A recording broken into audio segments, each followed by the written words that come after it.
We will start here shortly.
Welcome, everyone. Welcome once again. We are starting off here shortly. Sheila is going to be my co-pilot this evening. So let me go ahead and pin Sheila, and then I think I pinned Kingsley already, right? So I appreciate everybody's time. This is Eretmis Cyber Chat. We do this every Friday night. And like I always say, Friday night, you could have been anywhere else, but you chose to be here to learn and to improve your knowledge in the cybersecurity space. So we appreciate the effort you put in your personal development. And this is, we always say that we strive to make sure you at least have, you are going to gain something out of this. Your hour or so that you're going to spend here is not going to be wasted by any means. Right, so we are starting off. We appreciate everybody. Thank you for showing up. Myself, I'm Dr. Emmanuel Edu. I'm the founder of Eretmis Academy and the founder of the CEO of Eretmis Inc., a QSA cybersecurity company based in New York. The Cybersecurity Academy is also a cybersecurity training institute based in New York as well. And I love teaching. I love mentorship, leadership, management. So if you see me in a lot of classes teaching and talking about cybersecurity stuff, passionate about cybersecurity and everything that comes with it, and also passionate about making sure that people are successful in this field in general. So I appreciate everybody's time for showing up. Now today, starting off, we are going to start off from before and after. So we are going to do a before and after. Right, we have a video that Kingsley might probably will recognize, but might probably have forgotten about this. So what we do is mostly with our students, we do, you know, like once in a while, we'll do one-on-one and see where they are and what they are struggling with, right? So that way we all have a background story of going into this. It's not like we just brought Kingsley from nowhere just to come and just talk we are here, one, not to sell anything, but to let you know that it's possible if you want to break into the security space. And then also somebody has done it right now. Today is going to be Kingsley. Kingsley saw other people come in and give in their testimonies. And Kingsley was like, you know, if I'm able to, you know, scale it and get to the other side, I'm going to be the like the poster boy for Eretmis. And he actually said that on record. So we are going to start off with a video that, like a meeting that I had with Kingsley. He was talking about some of the issues he was having right after the internship. This is, I think, February 2022, right? So we are going to start off with that. I'm going to skip some of it because it's almost like 17 minutes. And then we will give the floor to Sheila to start asking Kingsley the questions, right? And as we are moving through, we also open the floor for everybody to also pick Kingsley's brain on what he's doing now, right? So before I even start that, I'm going to go ahead and introduce Kingsley and Sheila. So Sheila is the PRO / so many other things at Eretmis. Sheila is a cybersecurity professional. She's the regional cybersecurity analyst for the state of Massachusetts. And Kingsley, I'm going to have Kingsley introduce himself. Kingsley used to be a corrections officer, a correctional officer, if like that is the right word. He rose up in the ranks, and now he has switched. He's a senior security analyst at Wells Fargo, right? So how did he move from being like the corrections industry for, I think, almost 10 years plus, and switching over to become a security professional? How easy or hard was that? And what is he doing now in his new role at Wells Fargo, right? So Kingsley and Sheila, you can introduce yourself briefly, and then, you know, we will move on and watch Kingsley's before video that he might probably not remember, right? Go ahead, Sheila. It's amazing. It's amazing.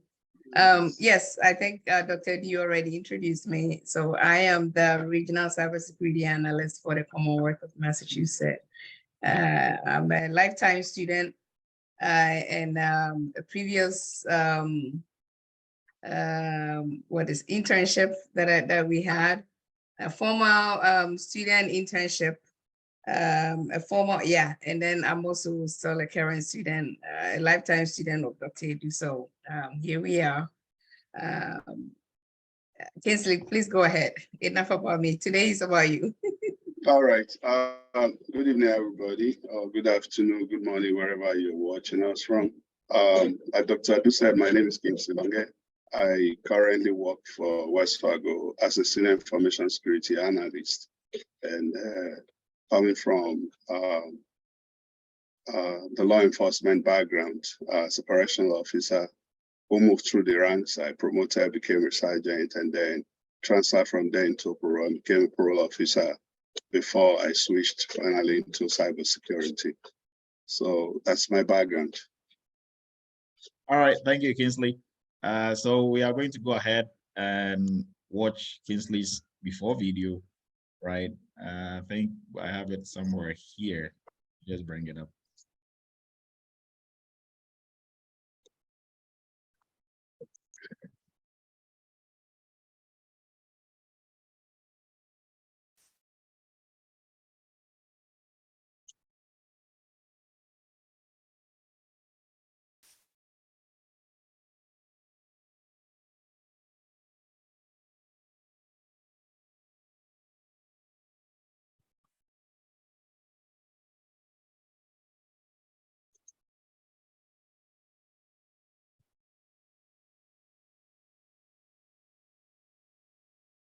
All right, everyone. So hopefully we see this. Everybody's able to see the screen, and the sound. I just reshared it just for the sound, right?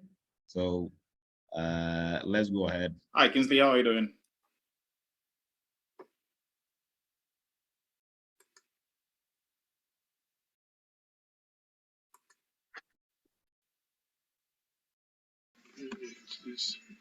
Yes. Hey, how are you doing, brother? I'm doing okay. Can you hear me? Yes, I can hear you. Okay. Yes. Okay. Oh, sorry about that. My other meeting just kept dragging on. Oh no, that's okay. I just wanted to make sure. Yeah. Like I was, yeah.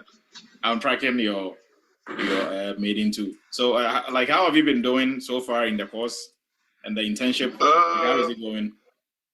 I haven't been getting a lot of calls, so I'm still trying. I'm still putting in my applications, tweaking my resume around. So what is your time looking at like? I'm going to do like a special session with probably two other students. I'll add you to it. Okay. Okay, that way like we will look at. We are looking at Friday, but I'll confirm the time.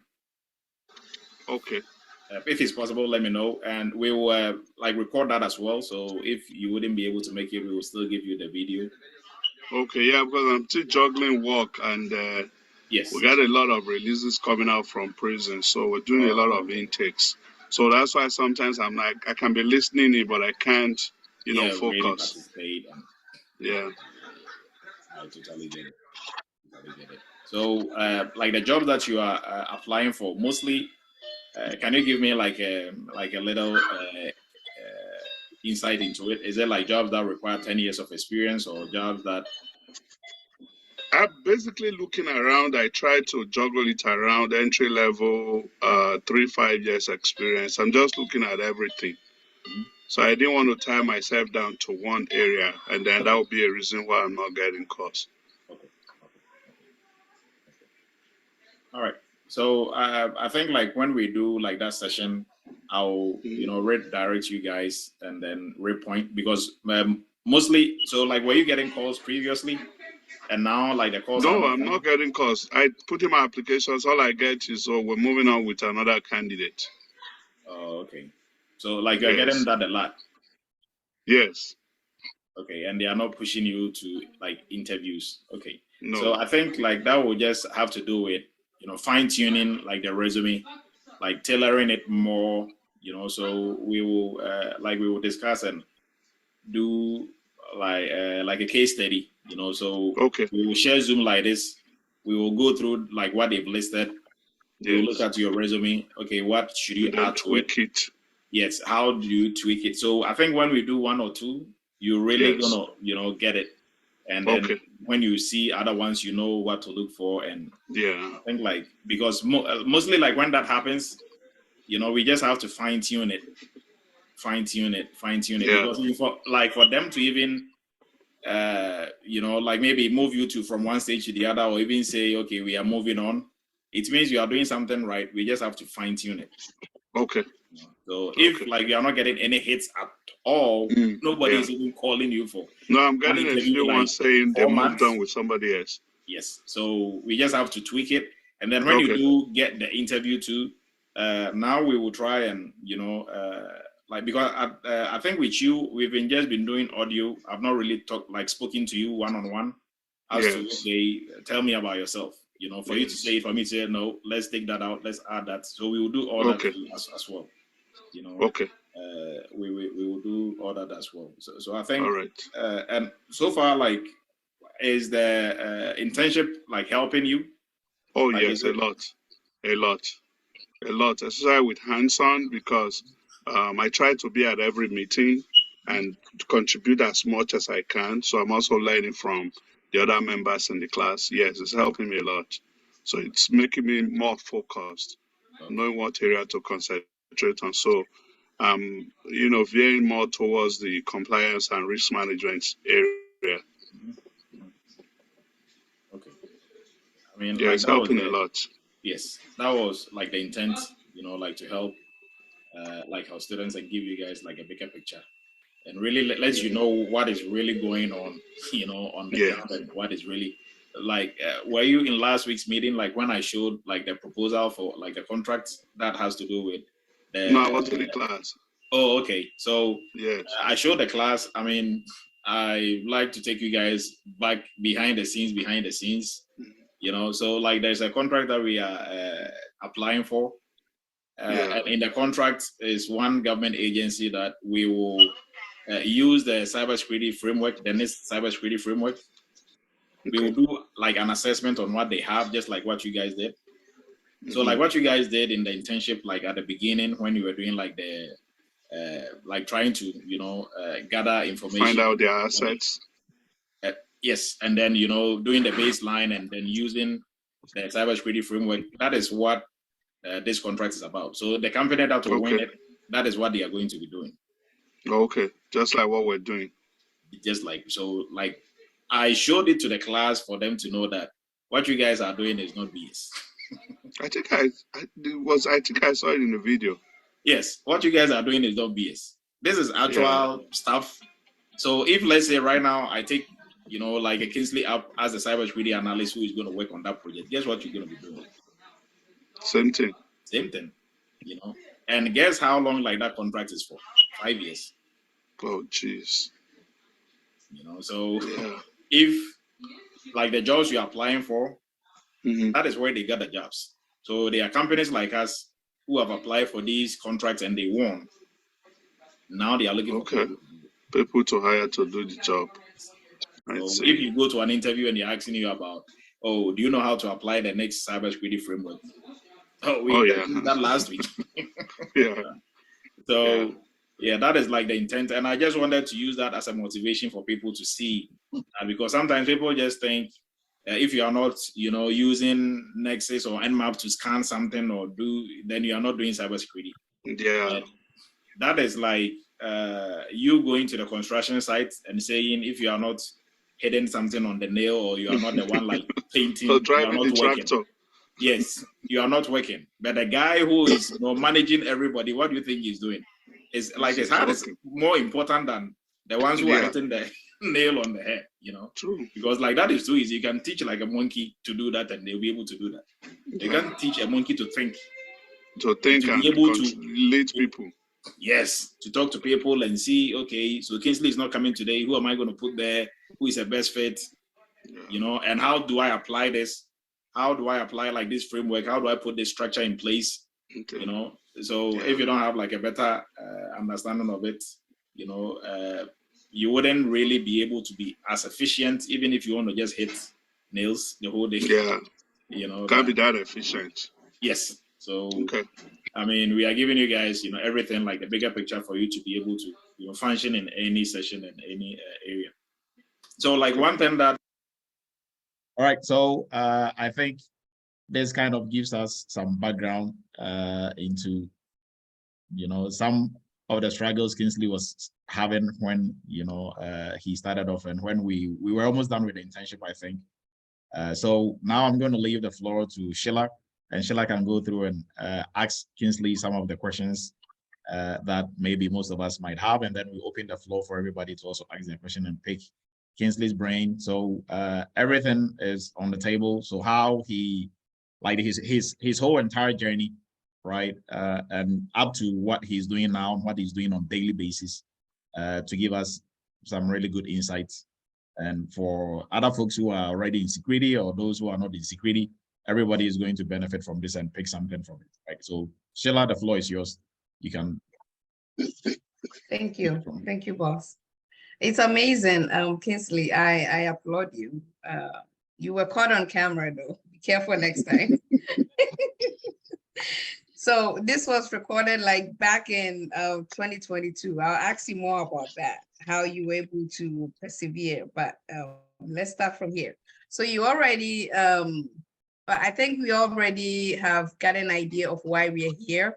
Dr. Edu has explained. Our goal here is to allow Kingsley to walk us through his journey to becoming a cybersecurity professional now. Hopefully to be able to motivate somebody on here. So Kingsley, I know you said you've already clarified that you were in corrections before this, right? Yeah. So why did you decide to switch career? Could you explain why you decided to change and move on to cybersecurity? Yes. Thank you, Sheila. Nice to see you again. Switching to cybersecurity was something that even while I was doing my job, like Dr. Du said, one of the PCI DSS class, why do people want to rob a bank? Because that's where the money is. And so the job I was doing was a job that I had a title. I have a big title, but the money is not there. You're influencing people, you're doing a lot, but the money is not there. The time is not there. My job is a job that you can't do from home. You have to be there on ground to do it. So that takes away from spending time with family, going on vacation, and doing all the things that make life a little more less stressful. So I decided I want to do something where I will have time to spend with my family and have the money to do that kind of thing. And of course, you have to look at the future. Do you want to work till you're 80, you're 90, you're still struggling, going to Walmart to be a greeter at 80 years old? No, you want to do something for yourself where you're able to take care of yourself, take care of your family, and have a future.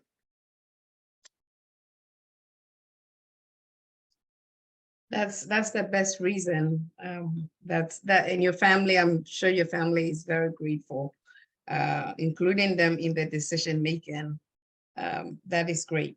So can you tell us or walk us through your how you started the process of switching from where you used to be to your current position right now? Where did you start? You know, let me say this. So there was a question one time on this line that somebody was asking if the people that we are interviewing, maybe some of them may have finished graduate school or have had a cybersecurity, going to college for it and then coming to take a course here. One thing that people don't understand is this environment that Dr. Edu has created, it fits a lot of people. So you can be coming from where you have taken a class somewhere and couldn't get a job and he's helping you. You can be coming from where you have gone to college and actually have the degree and still cannot get the hands-on. And so everybody fits here, or you could be somebody starting from the ground. So where do you fit, Kinsley? So for me, it's a combination of different things. I do have a graduate degree in administration of justice and security. And that was one of the motivations. When I finished my graduate program, I did take a class in information security system security. So that class was basically all about cybersecurity. So that kind of motivated me to say, okay, I have finished this, but it's not giving me what I want where I am. So why don't I apply it in an area where it's going to be more useful? So I decided to take that single class to line it up with what I want to do.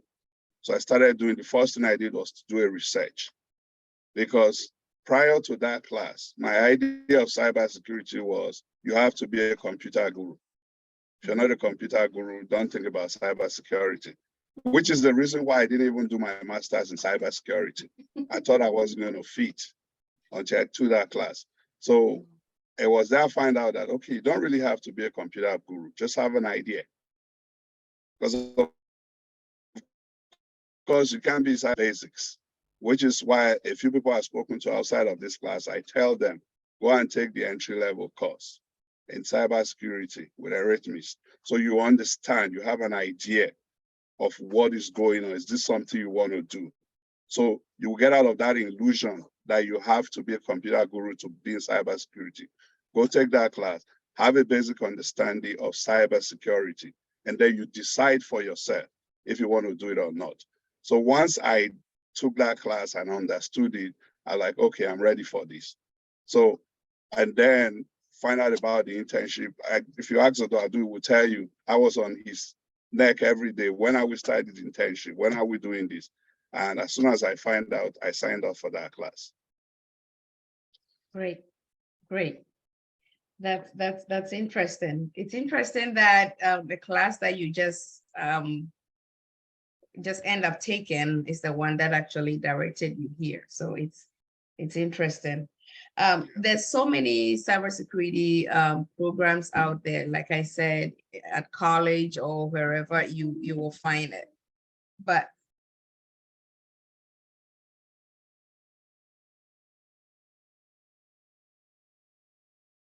I'm sorry, guys. Sorry, Kinsley. Yes, there's so many programs out there. So many boot camps. I for once know I have had my share. So how did you know that this is the right boot camp for you, or this is the right program for you? How did you come about doing your research? I know you mentioned something about researching. How did you research? How did you decide? It's a very difficult step to take and an investment to make in your life, but putting it in the wrong place, it can cause a lot of problems. So how did you know that this is actually the right place that you need the training that you want? Well, one of the first things I look at was the background of the people running the training. Coincidentally, I graduated from University of Phoenix, like Dr. Adu, where he did his doctoral program, I believe. So I saw his background, I saw where he's coming from. And what he has in his background is not something you're just going to pick from anywhere and put in your background. Where in the US, everything is verifiable. So I saw his background, I saw, okay, this person with his background should know what he's doing. And I reached out, and after we talked, I saw that, okay, Dr. Adu and his people and the Eretmis Academy seem like something that they are not selling air, like Dr. Adu will always say. They know what they are doing. So I signed up and joined the class. Dr. Adu has had his background checked. Wow, my goodness. I did the same thing. So you don't have a lot of cybersecurity background, as you have made it clear. You've done a lot of research to see that, okay, this is the class for you. But how do you decide that even the curriculum that is being offered or that is going to be given to you at Eretmis, it's what is actually going to help you achieve your goal? One of the things I do in life is when I want something, I take a risk. You cannot succeed in life without taking a risk. There is something I do. When I decide I'm going to spend money on this, I take that money and I see it as what I have spent. Worst case scenario, I don't get anything out of it, but it's a risk worth taking. So I just decided, first and foremost, I look at the entry-level course, it's free. I'm like, what could go wrong? I'll take it. And after taking the entry-level course and I see the level of knowledge that I gained from it, I decided I'm going to go with curriculum and see what it brings on. Okay. I've seen this question many times, and I have heard it many times. People will ask, when you're going to college, at least they tell you this is a 2-year degree. And so for sure by 2 years, you are done. Or when you start the semester, by this number of months, the semester is over. In this case, you're starting this class. How did you strategize? Because this is something that you have to plan and take these classes yourself and decide when you're going to finish. How did you strategize to be able to determine when you are done? What is the milestone? What was the timeline in terms of when you started to when you completed the class? For me, I didn't have a timeline. My timeline was until I get a job. I'm not going to stop. Because again, it boils down to one thing. How badly do you want this? And so would I allow time stop me or hold me back or looking at when I'm going to finish this class? If I sat through an 18-month program to get a master's degree, I don't think this was going to be a challenge. So I told myself, I don't care how long it takes me until I get what I want. I'm not going to take my eyes off the target. So it wasn't a timeline issue for me. I was just studying. I was just doing what I was doing until I hit the mark. Okay. So the entry-level class itself, how long did it take you to finish the entry-level class before you started the internship? Do you remember? I actually did that class in 2 weeks. Huh? But it was recorded. It was every day for me. Every minute I had, I'm on it. It took me 2 weeks to finish the class. That's how desperate I was. Because I have a tendency to just abandon if I don't go with it. If I did it for 3 days, 4 days, and I'm going to start next week, I'm going to start next month, I might just abandon it. So my 2 weeks was, I'm going after this. I put my 2 weeks in, started doing it, and I got it done. Because it's all recorded, so you control the time. Okay, there you have it. Because this question has come up many times. So guys, you're hearing it.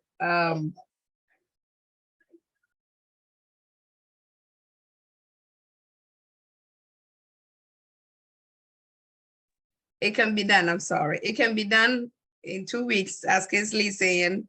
It can be done in a month. I've honestly, this is the first time. So I applaud you. It's possible. It's all depending on the individual. So great job. I'm sure you have a family. You did mention you have a family, that you put them in the consideration of deciding why you switched.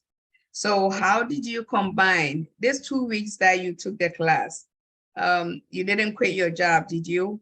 Or did you, how did you combine your family time, your work, everything else, and be able to get the class done? In that 2 weeks, it became my priority. Everything else waits until I was done with that class. Everything else stops because I was desperate. I mean, not desperate in a bad way, but desperate to. You see, until you get tired of the situation you're in, you're not going to be pushed to want to move away from it. Yeah. You're not going to be pushed to move away from your comfort zone until you become uncomfortable with that situation. So for me, that's what it was. I was uncomfortable. So I do will tell you how many times I'm like, do you have an internship I can get into? I just want to get out of this place and get into cybersecurity. Wow. So for me, it was desperation to get it done, put everything aside and face it. Amazing. Amazing. Your zeal, it's impeccable. So how well did you think your cybersecurity training, so how currently with the job that you're doing now, how well do you think your cybersecurity training, the one that you got, has actually prepared you for your current role? I'm going to tell you something. One of the guys that interviewed me coincidentally happened to be my direct manager. And he said, while we're talking after I got into the job, he said, I had people on the interview that had crazy technical knowledge higher than you had. He said, but your soft skills was what actually brought you in. So the training we're doing with Dr. Adu, it's a whole package. Because people just look at the technical side of it. Once I get technical, it's fine. If you go there with a bad attitude, you cannot work with other people, you're not going to get the job. Because when they interview, they're watching everything. They're watching your demeanor, they're watching your behavior, they're watching how you answer the question. They're looking at how you're going to be able to collaborate, because you're not working in isolation. You're going to be working in a team. And if you don't have those soft skills that stand you out in a team, you can have all the technical knowledge, answer all the questions, and yet they tell you we'll get back to you. Of course, they never do. So this training prepared me for what I'm doing right now. The way prepared me in my job, in my current job, everything I'm doing, I give it back to this training. Whatever we're doing here, people, it's not just a matter of Dr. Adu bringing everybody together, let's just talk and go home. It's you logging in here, you being able to work in a project with other people. That's all you need that very seriously. Great. So the $100 million question is what I'm going to be asking you now. We have met with so many different people that landed their job in so many different ways. I, for once, landed my job, my first interview. We have had somebody that landed a job that didn't go for his interview. He didn't do an interview, but he actually acted his interview on the job to get the job. Some people went for like over 20 interviews and so forth. How did you land your job? What is the process? Well, I did a bunch. I did a bunch of interviews, but for me, every interview was a learning process. So when I go to an interview and they ask me a question, and I know that I didn't do well in that question, I write it down. If you ask me what is encryption, and all I could just tell you is encryption is hiding information, I know for myself that I haven't done well. So as soon as I leave that interview, I'm going to go back and study about encryption and know everything that I can know about encryption. So that the next time I am asked that question, I am going to be speaking that language in such a way they will understand that this person knows what he's talking about. So when you go for an interview and after the interview, you know within yourself if you're going to get that job or not, half of the time, because you know how you did, you know how you answered your questions, you know where you were struggling. So I took out those questions that I'm struggling with, go back and work on them. And so when I had the interview that landed me this job, it was more like an interaction. There's a group I belong where we're listening on interviews with each other. I have a few friends in cybersecurity. When you have an interview, we all go on Skype and everybody can listen on the interview. And when we finished the interview, the guy leading us actually called me and said, "How long have you been doing cybersecurity?" I said, "I haven't worked in cybersecurity except for the trainings I had." He's like, "Where did you get your training?" I said, "Eretmis." He's like, "I like to know about them." Because he was listening and he saw the way I was responding to the questions. So I did the interview, and then the third day, the recruiter called me and said, it looks like it's very hopeful that they said they are hiring 2 and you're top 2 right now. There are about 20 people interviewing for the job, but they said you're top 2. So it looks like it's hopeful. And I can tell you that I was very confident because I knew how I did in that interview. I wasn't struggling. There were questions I was asked and I answered, and the guy said, "That's the same perspective I have on that." Like when he asked me about cloud computing, I was telling him about how I don't like cloud computing because of the multi-tenancy kind of arrangement. It was like, that's the same problem I have with cloud computing. So we were basically like discussing. And so I wasn't surprised when I got the offer. Compared to the other interviews I've had in the past, like I said, there are questions I was struggling with. But during this interview, it wasn't like there was no stride. I didn't have that struggle. Why? Because I've gone to look, the questions are similar. Almost every interview you go, the questions are similar. You just need to understand what you're struggling with and make it your focus. That's a very good advice, guys. I think that is a very good advice he's given. The more interviews you go, the more prepared you become. Dr. Du has always said it's the better you become for the actual one that you're going to get the job. And that's what has happened. That's what Kinsley's saying. So it's amazing.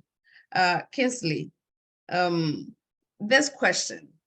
So I've always given an example of if you have said that you've done this job before and somebody asks you, so when you come to work in the morning or when you come to work, what do you do?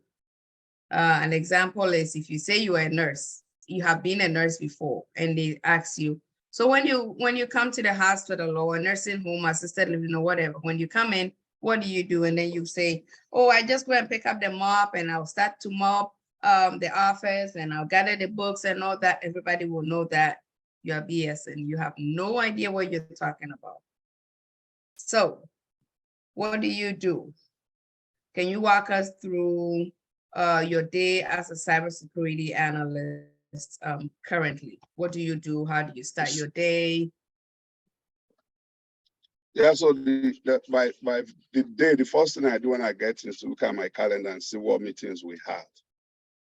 We have our morning meetings where we reviewed things that have happened and what we're doing for the week.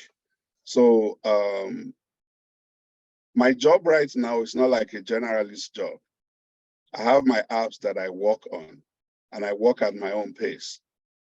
So I get into the office in the morning. First thing I do is to look at my apps and see which has been prioritized and need to be completed as soon as possible. So I'm gonna look at that app, look at the other tools we use, see if it already has a characterization in Excel. If it doesn't, I have to start that characterization afresh. So once I'm done with the characterization, gathering information from app one, Spark and all the other things, I now have to set up a meeting with the SME to validate that information that I've picked up from everywhere, because some of the information may not be current.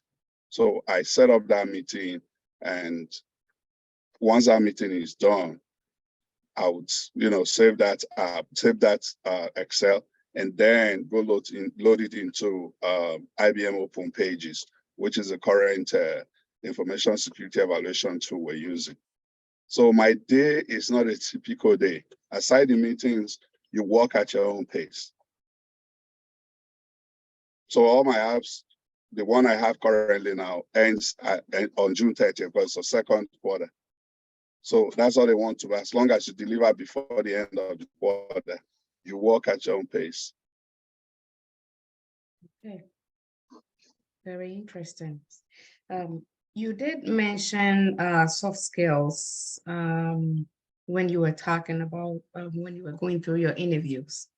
Right now, what are some of the non-technical skills that that have helped you or that has been helpful on your job right now?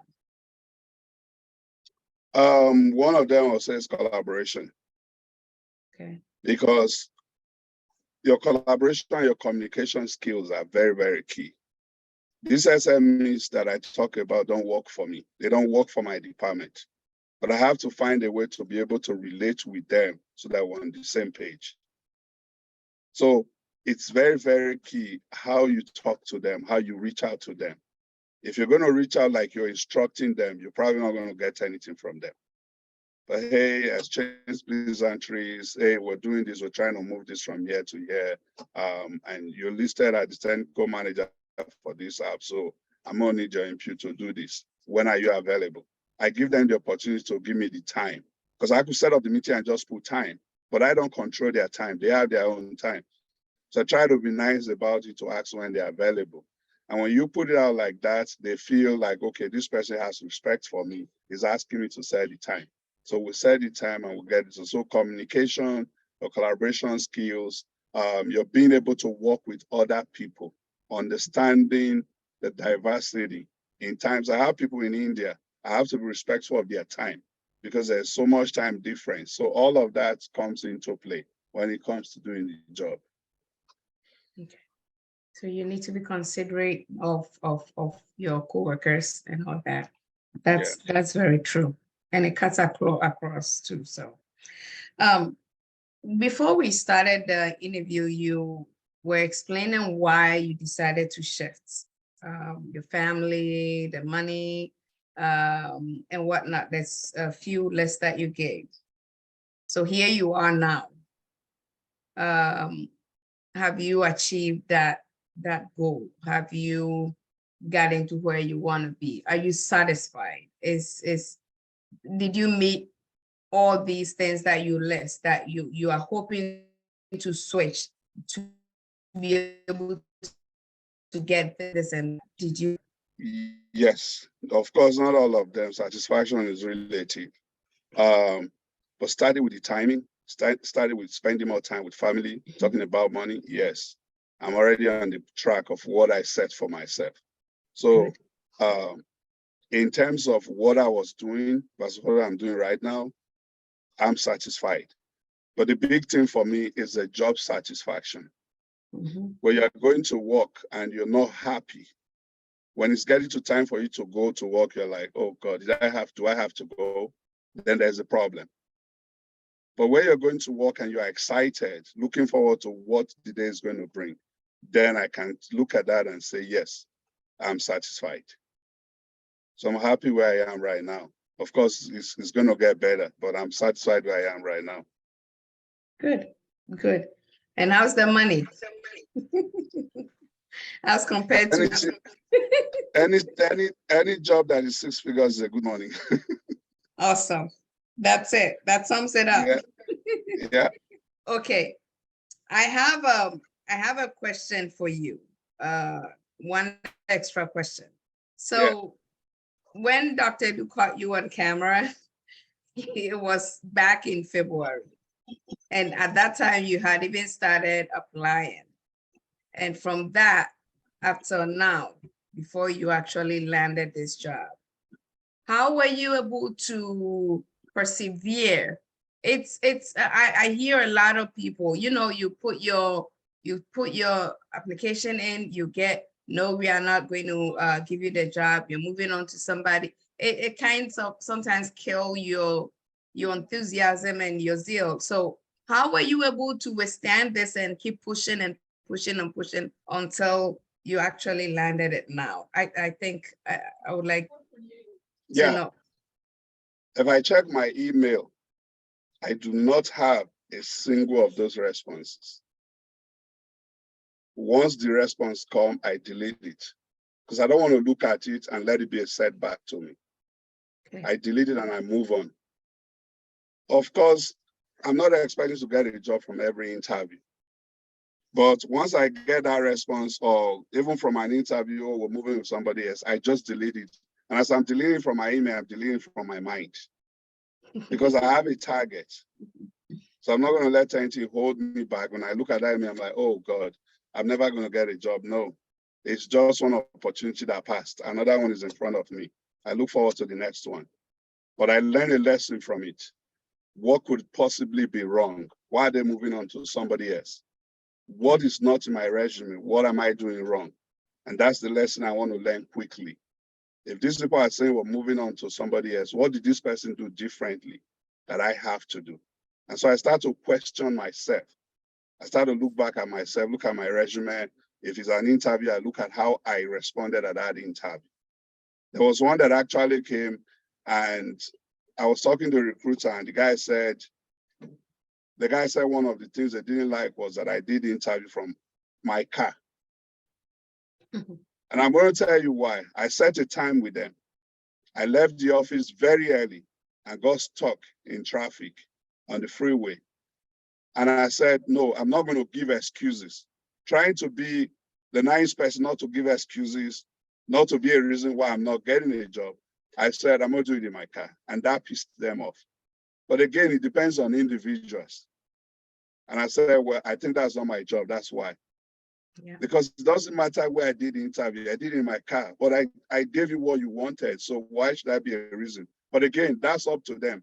I'm not going to decide how somebody is going to react. I decide how I react to it. So I'm like, okay, next one.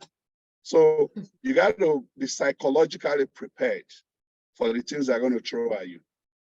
You're going to go to interviews, and I had a friend walk out of an interview because they told him the job was not a technical job, but he got there, they're bombarding him with all these technical questions like, you know what, I'm done, bye, and he walked away. So it depends on you as an individual to decide how you want to react, what you want to do. Right. You are very strong. You have a very strong personality, and that's good. I think you have actually explained it all, but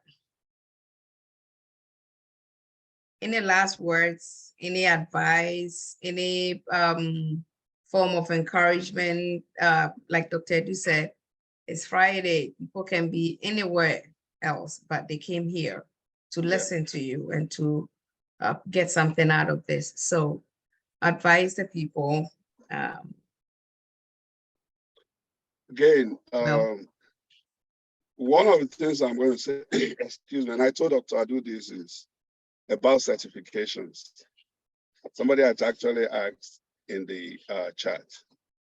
I do not have a single certification. Wow. I don't. And that's not to say it's wrong to get certifications. The friend that I told you walked out of an interview has 8 different certifications, but he still can't keep a job. Why? Because he went to a boot camp, did whatever he did, got all the certifications. But the question is, do you speak the language of cybersecurity? Like Dr. Adu will always say, do you speak the language? Nobody's interviewing you and tell you, hey, bring all your certificates. Let's see how many certifications you have. They will get you interviews because it's stated in the job description. But do you understand the language? You have 8 certifications. And I was talking to him and we're talking about risk analysis. And this guy can't even explain properly what risk analysis is all about. But he has a certificate. And I'm not disputing, I'm not trying to look down on certifications. They are very important. I'm going to get some myself. But don't let certifications tie you down.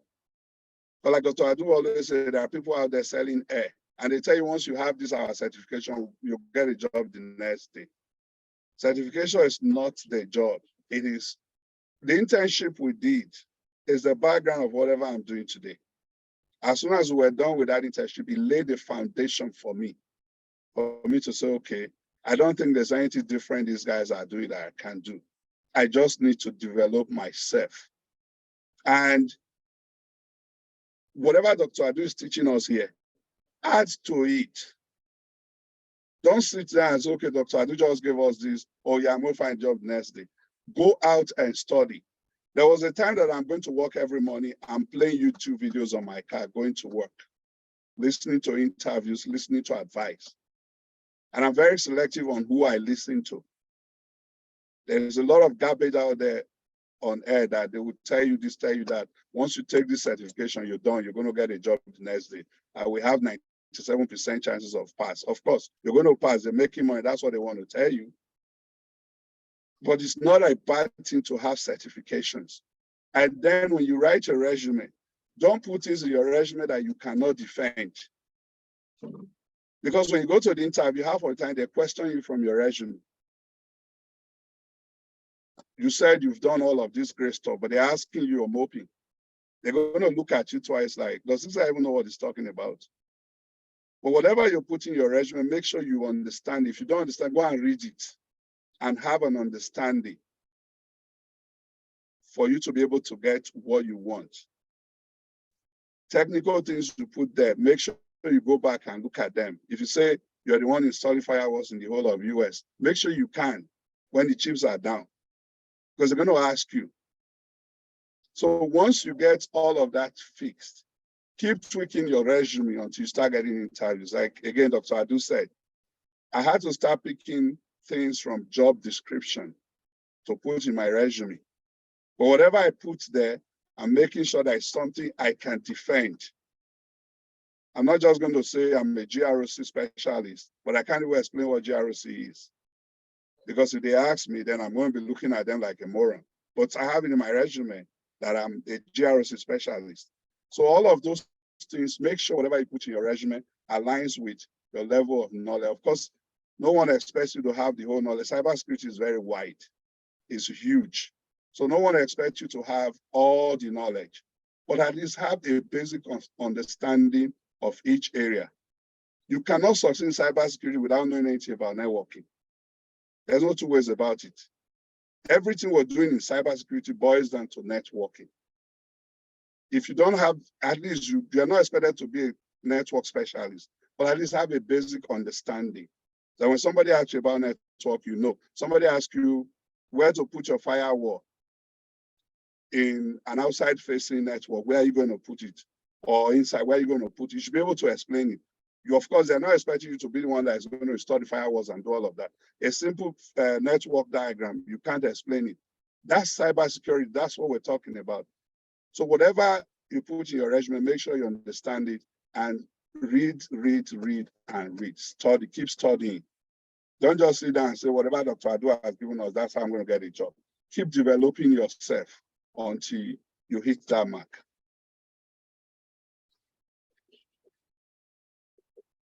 All right, there you have it, guys. Thank you, Kinsley. Thank you. That was deep. Thank you. I think that we can take questions. Dr. Adu, what do you think? Yes, so there were some questions in the chat, and if you want to unmute yourself and ask a question, please raise your virtual hand and we will give you the floor. So somebody was asking Kinsley, how many interviews did you take before you finally landed a job? I'll probably say about 20 interviews at different places. But that's about it. But like I said, I learned from every one of them. I'm actually, the interview that landed me this job, they sent me an email on Monday telling me that I'm scheduled for interview on Tuesday.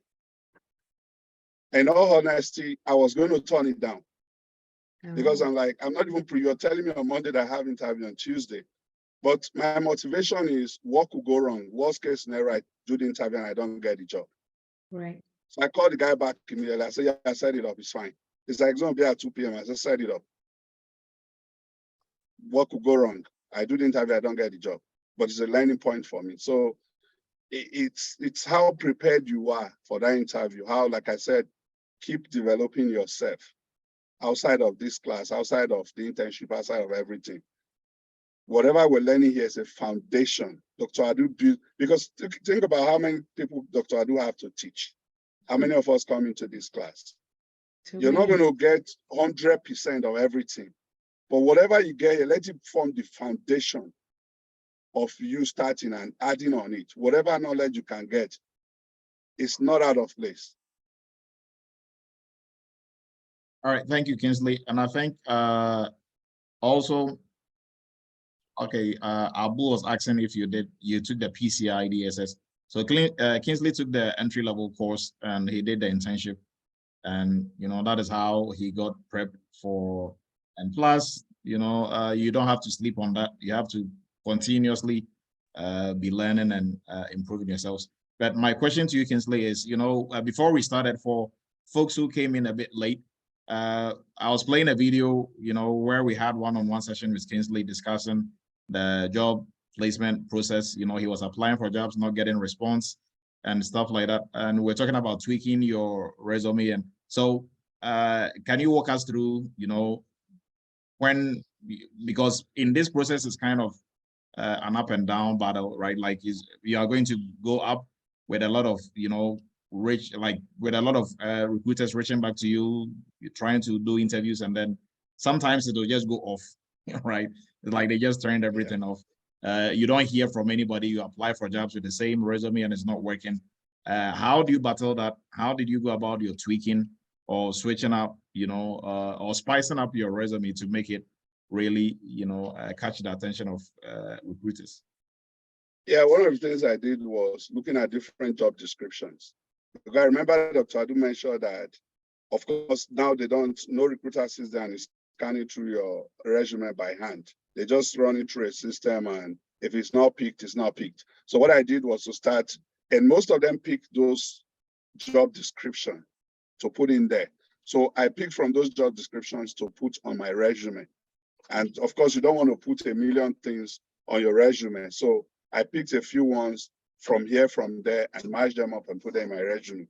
And once I start getting interviews, I knew, okay, now I have the right resume. So I started using that. And then, of course, sometimes you just don't hear anything from anybody. All I did was keep applying, whether I'm hearing from anybody or not. And I remember Dr. Adu had me the first time was like, how many applications do you do in a week? I said like 4 or 5. It's like, you've not started. And so when I went through to the job placement assistant program, I saw that you need to apply for like, 24 jobs a day or thereabout. So I started just applying. I went on LinkedIn, I went on Indeed, and especially those easy to apply jobs. I already put my resume in there, so I'm just applying to them nonstop. All right, Kingsley. And my next question before we give the floor to everybody else is, how long did it take you, your whole entire journey from, hey, I want to switch, to cybersecurity, going through the training? Like, let's say after the training, after the internship, how long did it take you, aside the number of interviews, how long did it take you for you to land the job? Almost a year, if not more. I think it's over a year, or maybe a year or thereabout. All right, so because I kept going, and from the rest, yeah, go ahead. So almost a year, because the interview that we did was in February of 2022, right? Yeah. And it's almost like a year and change. And so somebody was asking your job title. I started in February. Yeah, in February. Okay, so then it's almost like a year. About a year. On the dot, right? So somebody was asking for your job title. I think they joined a bit late. Yeah, I'm a senior information security analyst. Okay, and Linda was asking, did you complete the 10 modules of the entry-level course in 2 weeks? If yes, did you complete all assignments with good grades? Right? Was you just wondering? I did. No, like I said, it was desperation. Like I said, it was desperation for me. I want to do it, get it over with. Because if I stopped, I won't continue. All right, and Eva is asking, Did you make up cybersecurity work experience on your resume for this particular job that you have now? So before Kingsley even comes in, right? For us at Eretmis, this is what we do. For our students, you are not just going to put anything on your resume that, things that you've not done, right? So that is why we do the internships. And the internships are project-based, right? So you don't need to have been working in cybersecurity for 300 years to have a list of things that you've done, right? We can do a 2 months internship, 3 months, and we are going to work on probably 10 projects, which out of which somebody who's been in security for even 5 years wouldn't have worked on 3, right? Because you can be in a spot and all you'll be doing is just one thing that you're doing over and over and over and over again, right? So we expose you to so many projects that you are going to work on. So that is what you're going to be putting on your resume, right? And then also in terms of years of experience, right? Now you've done these projects that is probably going to take somebody years to do, but we are not morons. We're not going to say the project that you did in 2 weeks equates to 5 years or 10 years of experience. But what is going to help you with the years of experience is your soft skills as well. So everybody is bringing in some skills from wherever you are coming from, right? And like Kingsley rightly said, he said on his interview, his manager who interviewed him told him, hey, when it comes to technical side, you were not, top of the top. But then what really made you beat everybody else who was very high on the technical side was your soft skills. And Kingsley's soft skills was not just predominantly from us. Most of it was from the job that he was doing and what he's gone through in life, right? So if you are coming in with maybe 10 years of managerial skills, I think that together with the projects we are working on, we can fairly say, if we are gauging it and trying to, put it all together, at least from entry level 0 to 3 to 5 years of experience, you fit in there, because not just us making stuff up. When you look at the job descriptions, right, what they are looking for, aside going through your technical skills, okay, we need somebody, who can do A, B, C, D in the technical side. Right underneath that, they'll have at least 5 or 6 soft skills that they are going to list. You need to be, good communication skills, good written and oral, the communication skills. You have to be able to collaborate with people, critical thinking, right? If all those were not part of the experience they were looking for, why would they list it on there? Right? You're not just listing it because they don't have anything to put on there. And don't take my word for it, right? You can research or look around for cybersecurity jobs, look at the job descriptions. If you don't see any soft skills in there, come back, I'll give you $100. There are some in there, a lot. And some jobs you even see, if they have 10 skills listed that they are looking for, sometimes 6 out of them will be just soft skills. And only 3 will be, or 4 will be technical skills, right? So for those who are not very technical heavy, when you are picking your jobs, you have to really, look at the job description. If it's heavy on the soft skills, which you are bringing to the table, go for those ones instead of a job that probably is just fully technical. You just need maybe 2 or 3 soft skills that is on there, right? So picking the jobs also would determine how soon or how quick you are going to land a job, right? So now I'm going to leave the floor to everybody else. Leonard is going to go, and then Kofi is going to go. Go ahead. Yes, go ahead, Sheila. Please. When you mentioned tools, I think that we didn't. There was one question about tools that I didn't ask Kingsley. I was meaning to. Yes, I was meaning to ask him about tools. See, everybody working on cybersecurity has different. Some of them is similar. You might end up using a tool that somebody uses. But what tools are you using currently? So like I said, one of the ones I'm using is the information security evaluation tool that is proprietary to the company. Okay. So, but when we take that information, we take it out from there to IBM Open. They just transition into IBM Open Pages now, where that same evaluation, it is the IBM Open Pages that will determine the criticality of that app, whether it's low, it's moderate or high. If it's low, we just close it out. The evaluation is done for the year.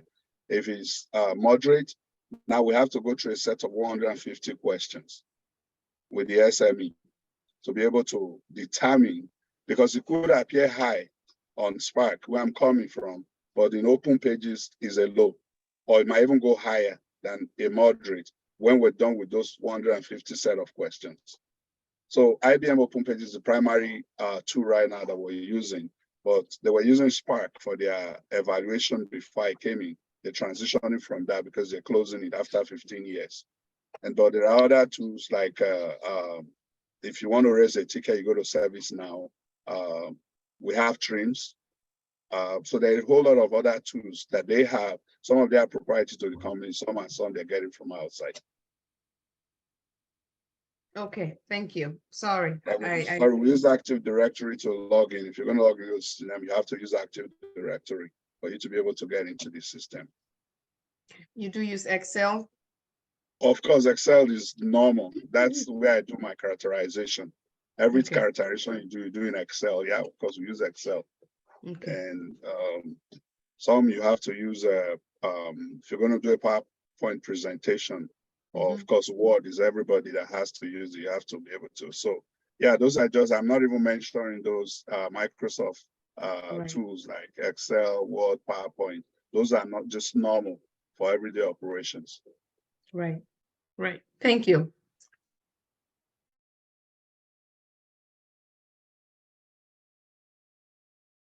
Leonard, go ahead. Hi. Okay. Yeah, sincerely, I appreciate your comments. I mean, it's awesome. But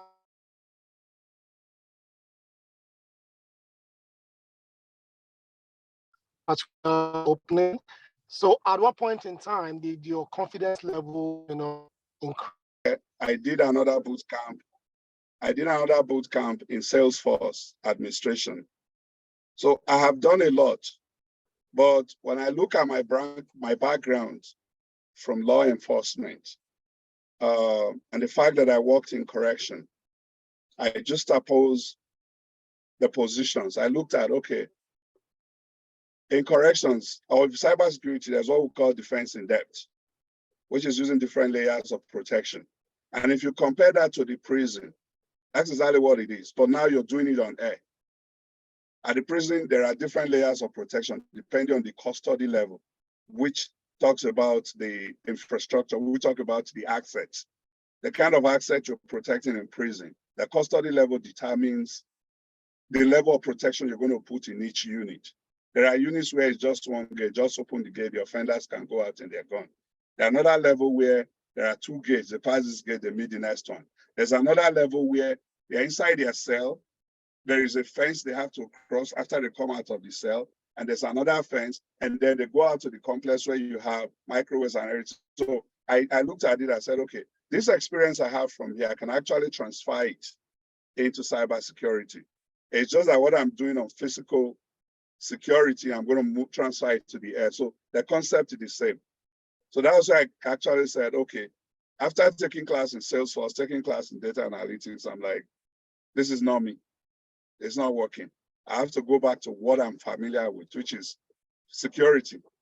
And when I did my master's, again, administration of justice and security. So I'm just revolving around security. I'm like, okay, I'm going to take my knowledge from here and transfer it to here and use it.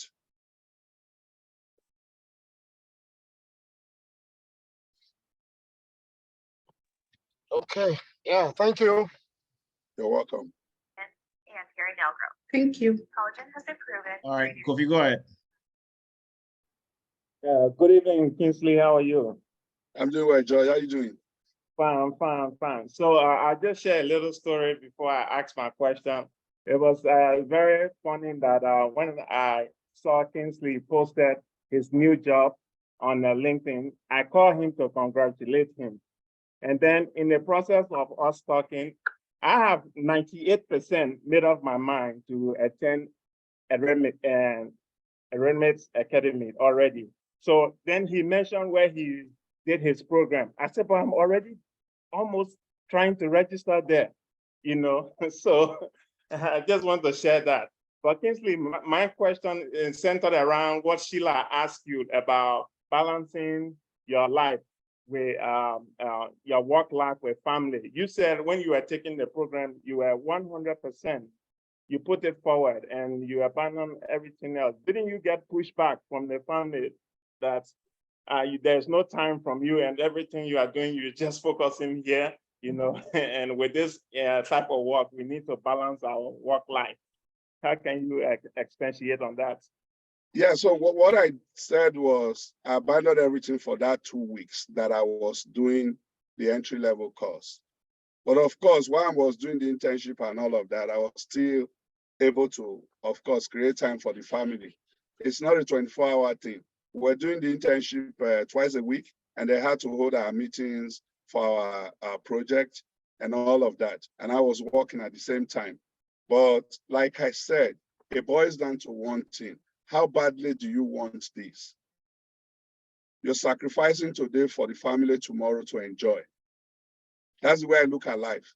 If I have something I can sacrifice today that will permanently settle my family tomorrow, I will plead with them to have understanding because they know where we're going with this.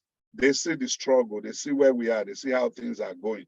Do you want to continue in this for the rest of your life, or you want to sacrifice this 2-3 months for what is coming ahead? So you got to prioritize what matters to you.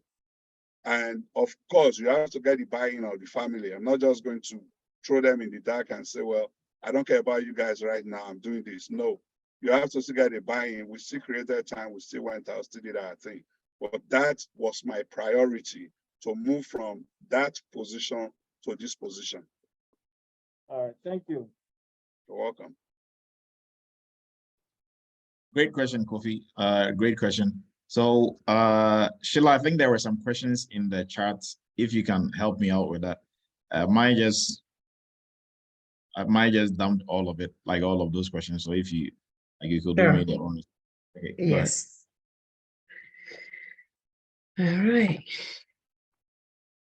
Okay, let's see, maybe completed. Okay, I think we already asked that if you finished it in 2 weeks. Did you complete it or say, okay? Can you share? It says, can you share? Ben is asking, can you share with the group, a group of friends interview forum info? Ben, what do you mean by that? I think Kingsley was talking about his group that he has, where during interviews they all listen in to see how well you did and probably give you some critiques and also learn from it as well. So that is what he was asking for. So with this, I don't necessarily think it's only Kingsley's group that you have to necessarily get into. Probably they are like a group of friends, right? Yeah, we're just friends. So we have like the groups that we have for PCI, for for the entry level course and all those. We have like WhatsApp groups. Within the groups, you can form your own small groups where those who are ready to do interviews, you can do something like that, right? Where you listen, you give like critiques, and you're also learning from it, right? So I think, but still you can get with Kingsley offline, and probably he can hook you up with his group, and they can help you out. I think Noah also had sorry, like they had like a group of friends like that who are also doing interviews and sharing interview knowledge like here and there. So I think that is what he was referring to about the group that Kingsley talked about. Yeah. Oh, okay. Isaac, I think Kingsley already mentioned the tools that he's using at work right now. It says they complete. Many people cannot believe it that you completed it in 2 weeks. I keep seeing that. I was working around the clock. Wow. He says, how did you go? Okay, from early level. What kind of tools? He mentioned that already. Need to yes. Did you get your position where you live? Somebody is asking if you did have to relocate for your. No, I didn't relocate. Okay. I didn't relocate. I'm still where I am. Okay. Okay, and then did an interview. That when you were going for your interview, did they ask if you have any certificate? You said you don't have certificate. Ruth is asking if the interviewers not take into why they like, did they have any issue with the fact that you didn't have any certificate?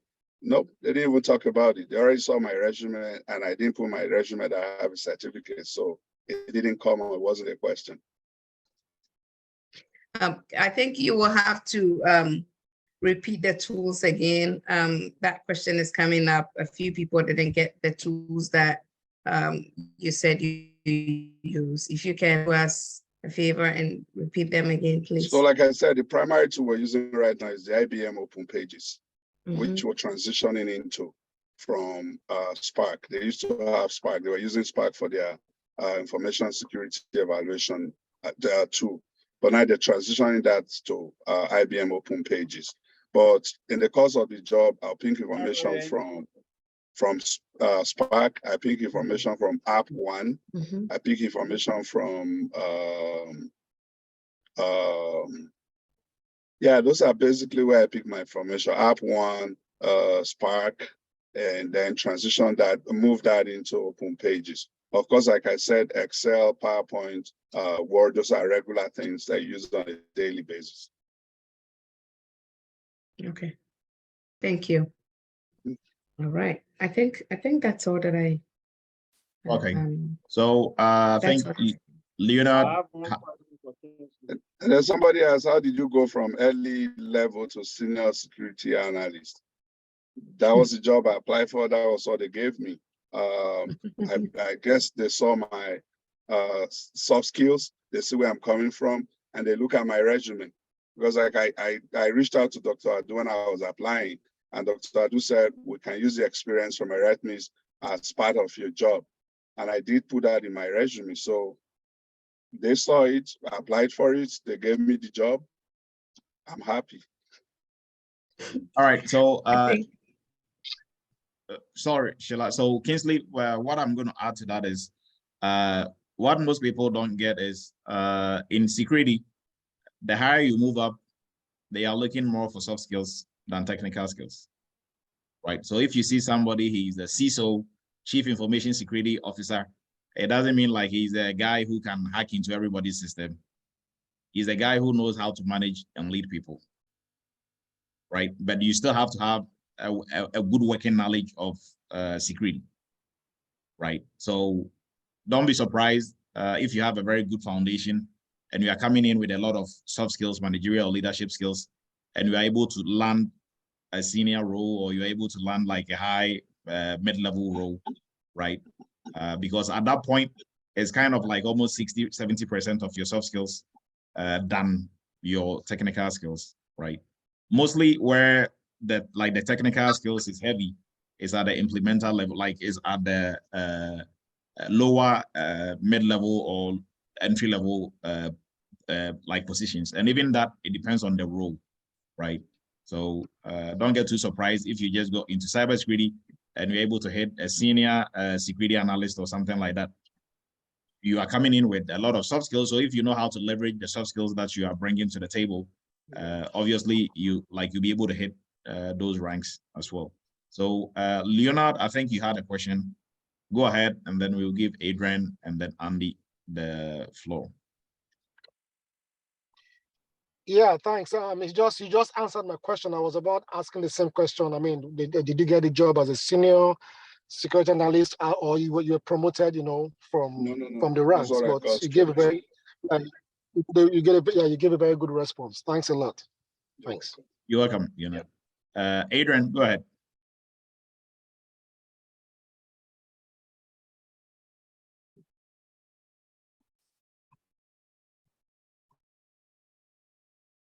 We cannot hear you, Adrian. I think you're unmuted, but for some reason, yeah. All right, go ahead, Andy. Hi, good evening. I have two questions. So my first question is, do you have any degrees in like networking or like computer science that kind of like acted like a substitute for you not having your any type of cybersecurity certificate? And my second question is for the tools. I have questions about the tools. So did you get some type of like orientation or like any like thing that kind of like walk you through how to use certain tools that you didn't know how to use when you got your job, or was just basically like just going based on what you knew before you got the job? So in terms of education, I have a master's degree in special justice and security. I don't have anything related. Aside the class that I took in that master's class, I don't have any cybersecurity related degree. In terms of the tools, yes, of course, as soon as I got in, my first 2 weeks was training. They walk you through the tools, show you what they do and what you're going to be doing. So before the apps were assigned to me, so they walked me through it. And then there was a learning environment where you go in and practice those tools before you actually go into production in open pages. So more like a sandbox where you practice. So whatever mistakes you want to make, you make them there before you go into production in open IBM open pages. Okay, thank you. All right, Andy. Go ahead, Linda. Thank you, Dr. Edu. This question is to you. There's a textbook listed under the entry-level course. Are we supposed to get that textbook? Or Yes. we are okay with the downloading materials? Yes, so get the textbook. So the textbook kind of will serve as the go-to, right? So you combine both, go through like the material that we've provided. Like that is a very summarized version of most of the topics, right? But like, for example, if you went through the networking class, when you go to the textbook and you focus on the networking chapter, it will also break it down further and you'll see it from a different perspective, right? So in all, just to, build your understanding. Yes, please get the textbook. Thank you. Aku and then Kofi will go. Go ahead, Aku. My question is, so if we see like those job titles for the senior, we can apply for it? Yes, so but you have to look at the mostly job titles. They really don't mean anything. They are job titles, right? They have to put a title there for that job. So what I mean by they don't mean anything is you can be a senior cybersecurity analyst in one company, and the job you'll be doing will be the same thing somebody who is a cybersecurity analyst or like cybersecurity specialist in another company is doing. The same thing, right? So don't get carried away by the job titles. The most important is go through the job description. Is it something that you can do, right? If you can do almost 60% of what is listed on there, please go for it. And reason why I'm saying that is HR, what they do is they just do copy and paste. So if I'm HR right now, my company needs a senior cybersecurity analyst. I mean, I'm HR, I don't know what the senior cybersecurity analyst is supposed to do. So guess what I do? I go online, look at other job descriptions for senior cybersecurity analyst, copy and paste, right? Before you know, okay, because like I've had students who go through interviews and also for boards that I've sat on, where the interviewer is like, I didn't put it like, this is not what we are looking for. What the HR has listed is not what they are looking for, right? In the person who's going to do the interview. So that is why if for most of you, maybe if you've encountered this, you might see a job description, right? Go to an interview and it's like they switch up the job description on you. Now they're asking you something totally different from the job description. This is the reason why. HR just did copy and paste before they actually told him exactly, hey, this is what we all didn't do the due diligence of asking them exactly what skill set are you looking for this position. So they are just giving the title and then they just go with it, right? And sometimes they don't even tell them the title. Hey, I need a security person to come and do ABCD, right? So you are HR, figure it out. And Kingsley, I think, said something on those lines. One of his friends who went to an interview thinking it was a non-technical job. Now they started asking me a lot of technical questions and he just walked out. Reason for that was that HR didn't really do their job well to get exactly what they were looking for in that role. Probably just copied and pasted something that was similar to that job description. And then guess what? You are going to be the other one at the end of the like the tunnel, right?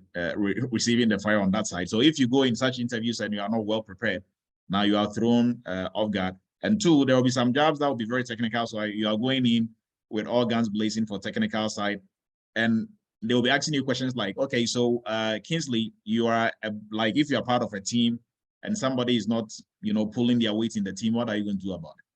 That is going to throw you off. Actually, asked me that question in my interview. It was one of my interview questions. And for my experience and what I've seen, most people who don't get a job is the technical is the soft skills part that is not going to let you get a job, not the technical part. Right? You can be on like spotless for the technical part, but if you like questions like that, very simple and easy questions. Hey, so why did you choose the school that you went to? And you are there like, well, that is the school that all my family members went to. That means you didn't really put a lot of thoughts into going into that school. So critical thinking, they didn't really see critical thinking in that, right? So why did you move to Virginia? This looks like a very silly, cybersecurity question, but it's a cybersecurity question. Why did you move to Virginia from Texas? They want to look at your reasoning, your critical thinking. Now you're like, oh, Kingsley is my friend. He moved there, and we're family friends, so we all moved there. Really, right? So they want somebody who is really going to think and make decisions, and to your decision making, they are looking at all that. So a lot goes into interviews, and also job titles. Like I said, so mostly don't get hung up on the job title. Look at the job description. Hopefully HR, I mean, I'm kind of bashing them, but 80% to 80 to 90%, they are like a bit spot on, right? The 10% not so much sometimes. So job titles, look at what is really in that job title in terms of job description, right? That is the most important. So for senior roles and stuff like that, if you read through and okay, they are looking for people with good managerial leadership skills, you have that already from elsewhere, apply for it. All right, go ahead, Kofi. So I'm back again, Kingsley. So my question is, I know Eretmis has prepared you, have given you the foundation for this current role that you are serving in your job. But what are some of the challenges on a day-to-day that you face with this new role? And also, what are your short-term goals with this company that you are in? Can you share that with us?